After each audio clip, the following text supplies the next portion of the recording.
What is up, YouTube? Hopefully you guys are doing great. Halloween Horror Nights is right around the corner. I mean, like, literally right around the corner. And so I wanted to do a sort of Halloween Horror Nights 27 Q&A type of video. I kind of threw it out there. I wasn't really expecting too many questions. I'm kind of surprised that I got a lot of questions, so let's go to this Halloween Horror Nights 27 Q&A video, or pre-Halloween Horror Nights 27 Q&A video. First question is by Connor. If you could change one of the zones to a house and one of the houses to a zone, what would you do? Would it be cheating if I said Blumhouse to be a zone, even though we have The Purge as a zone? And I think that's cheating, so I'm not going to count that. Invasion would be rather interesting as a house, and I haven't really seen us tackle really aliens before at the event. I mean, we have here and there, but not to this degree.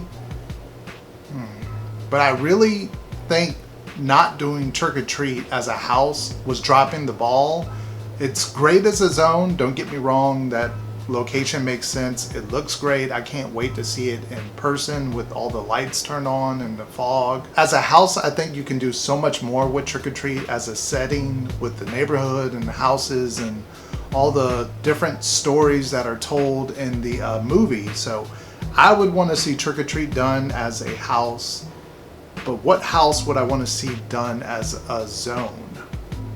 The Scarecrow, the Reaping, I think that would have made sense as a zone, especially if you did it in Central Park location and you have like the cornfield maze. Maybe you have sort of like a maze throughout Central Park and you had the corn stalks and the scarecrows and ravens and all of that stuff that makes sense with the Scarecrow, the Reaping. Like the house translate to the zone. I think you could have dressed up Central Park to be just as great as probably the house is. So I want to see Scarecrow the Reaping as a zone and Trick or Treat as a house. There we go. Another question by Connor. Will you hold my hand? Sure. I mean, it's your first time going through the house, so yeah, I'll hold your hand. I don't care. I mean, you're going to be that terrified. Sure. We have a next question by That Florida Guy. Check out his YouTube. Why do you dislike Run, Blood, Sweat, and Fears so much? I think I already discussed that, but I'll go over it again. I feel like the house had the idea right. They had some of the elements right, but I feel like it did not translate to a house very well. You went from room to room and they had a ticker basically before you got to each room that explained a lot of little stuff that you needed to know. And we've had HR Blood and Guts done in that same location, which had TV screens that basically were like little commercials for the next room, and it would have the host dressed up in like a 4th of July costume or leprechaun costume. And I felt that set up the house even better than the tickers. The tickers were just the cheapest route I think they took, rather than having a video screen and having something sort of to explain the next scene. It would have helped it, I think, even better. So that's why also the shocker room, or the metal German shocker room, or whatever it was, I'm not a big fan of anything shocking or anything of electricity like that, so that room always freaked me out. I always felt like, why is this in here? I hate this room. So there we go. Next question is from Brady. What is your opinion on IPS or IPs versus originals, and what do you like and dislike about each one? It's a tough one. IPs give us something to relate to, especially if it is our favorite program, our favorite movie. It gives you a sense that you are walking through that living, breathing IP. You are living The Purge. You are living in The Shining. But that also means that they are tied as a company in creativity. They're tied to that IP. They cannot take the IP and do their own thoughts with it, or add to it, or felt like oh, the ending is kind of dumb in the movie, but we addressed that and we explored the ending even more. They have to stick to a certain criteria when they do IPs, and not to bring up Not Scary Farm or another haunted house, but they were asked about Halloween Horror Nights Hollywood and how do they feel they compare, and their question or their answer was right on with what my thought was when you have an IP, you are tied to a certain criteria, or you have to do things a certain way. But when you are totally original, and you can see with Halloween Horror Nights and their history with the original houses, they can do whatever they want. They can create things that are nightmares. They can take you places that they can't take you with a certain IP that they have to acquire and do things a certain way. So I think it forces them to break out of their box of creativity and do even more. Look at Tombs of the Ancients. That house was just absolutely insane as far as all the stuff like in that house, and because that was something original. So there we go. Next question from Ashley and Emma. What are you looking forward to most about this event, and what would you say to someone who is thinking about attending but isn't sure? What I am looking forward to the most is having a fun time with everybody. It is very much so the biggest social event you can attend.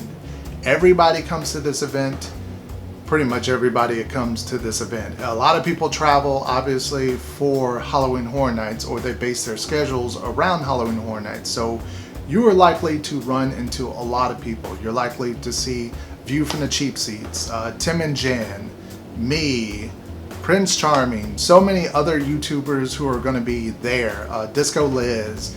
So not only do you get to meet a lot of people, but you also get to share moments. It's unreal to say like it's a horror event or it's a scary event, but the main focus is that you have fun with people and you have memories that last a lifetime. So I can remember all the way back from my first time going with one of my best friends, as well as going like last year and me and April being the only ones in Texas house, or little jokes that come from just going to the event, like me saying Tombs of the Ancients. That was just something I made up, and that stuck around all of Horror Nights of last year. So it's always just the social commodity that comes with Halloween Horror Nights is what I'm looking forward most to. What would I say to someone who's thinking about attending but isn't sure?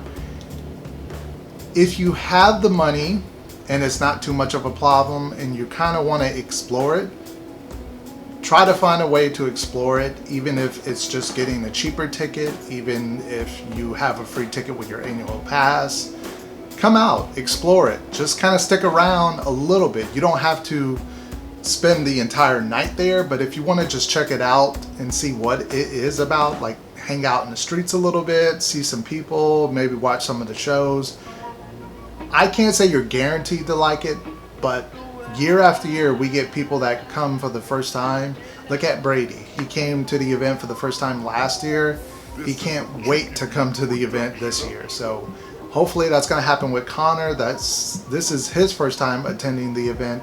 I'm pretty sure he's going to be excited to come back to the event for the next year. So just try it out. I think you'll love it. Next question is from Andrew. What are your thoughts on not having a 3D house this year? It's good. I think 3D houses should only come around every so often. Especially they should only be at the event when Halloween Horror Nights has something creative to bring to it, and not just, oh, we made this a 3D house. Yeah, it's a 3D house. Like, I want them to be excited. I want them to say like, hey, we stepped up 3D. We did something with it we haven't done before. That's when 3D should be at the event. It shouldn't be at the event just because. So I'm kind of happy that it's not at the event. I'm excited to see all the houses be actual houses and not 3D houses. So next question is from Jason. Thoughts on The Walking Dead not coming back? I'm happy either way. I liked The Walking Dead last year, so it not being there this year, I'm fine with it. it would have just been 3 original houses instead of 4, so I'm happy that we don't have it back this year. Next question is from Martin. Curious what your hype list is. My hype list is coming very soon. Also, with potential just one Kid Zone house entrance, do you think it will affect Stay and Scream? No, it will not affect Stay and Scream. I'm pretty sure they've already known about this. They've already been planning how that's going to go. Will it affect the lines as far as during the event? Sure, I think it's going to be chaos, but hopefully they have a plan in place and they know how to route people so it's not too much of a problem, but we're going to have to wait and see. Next question is from Victor. I am going for 3, possible 4 nights, the second weekend of the event. Should I get express or wait until half price during the event? You're going for 3, possibly 4 nights. If you have the money, get express. If you kind of just want to save that money and you're going 3 nights possibly, I'd say don't get express. Just if you have Stay and Scream and you can get to the park before the event starts, do that. You can knock out houses easily, or just show up early, wait at the gate, get right on in and go to the houses, knock them all out, which you can do pretty quick. I would say in the first 3 hours of the event, you should be able to knock out most of the houses and then be able to relax in the zone. So, or you can always check back. Express sometimes has a special deal depending on the lines, depending on how many they sell. Sometimes later in the night they go on sale, so check that out. Next question, what is your most anticipated maze? That is in the hype list video coming. So next question, predictions on house scare zone of the year. For house, I'm gonna say Dead Waters. I think that's just gonna be on everybody's list. Scare zone of the year, Purge. I just think Purge is just gonna steal it once again. Let's see. Any tips for doing Halloween Horror Nights 27 alone? Chew gum. Come to the event. Even if you drink, have a drink or two. That might kind of make it a little bit fun. Just tell yourself it's fun and just have fun. That's the only way you can kind of enjoy the event by yourself. I've done it many of times of going to the event by myself. I've handled it. It's not that scary. Just keep telling yourself it's all in fun. You'll have fun. Next question is from Robert. Is scare actor dining experience worth it? I would say if it's your first time and you have the money to spare, sure, it's worth it. If you're going multiple nights as well, you get free, well, not free because you're paying for it. You get dinner, you get unlimited drinks, you also get a free photo or digital photo. You also get to take photos and video, see lots of some exclusive characters that you normally don't kind of get the interaction with. I think it's well worth it. Also, what is the best part of the park to go first? Keep in mind, if you're not doing Stay and Scream and you're just heading straight into the park, I would say just go with the crowd, just knock out whatever the houses are first, especially like The Shining. I think it's going to have a long line. American Horror Story, I think it's going to have a long line. And possibly by the time you do some of the houses there, the houses far back, like in New York area, might open. Then you can knock out those, go knock out Saw as well, and then hit up the other side of the park where Kid Zone, where we have the Hive, Scarecrow, and Blumhouse, and Ash vs. Evil Dead. You can knock all those out. So really you have 2 choices. You can either go right and tackle those back houses, or you can go straight down, basically straight down the row and do like The Shining, American Horror Story, Dead Waters, and The Fallen. So either you have either choice. So there's not one that's better than the other. So really up to you. Any tips for beginners? Jason has tweeted to me. Let's see. For beginners, I would say travel lightly. Make sure you have enough money, especially for water or drinks, whatever type of situation you plan on doing. If you plan on getting a freestyle cup or bringing water with you, just study, especially if you're going late in the season or maybe like mid-October. Just study, ask people what are the lines like, just keep up on that information. Also to note what the wait times are during the event. A lot of people will usually tweet out or take pictures or talk about what houses have the longest lines. Give yourself plenty of time, because I know a lot of people that get to the event, maybe they're in a rush, they have to use the restroom, the house, are open, they gotta go.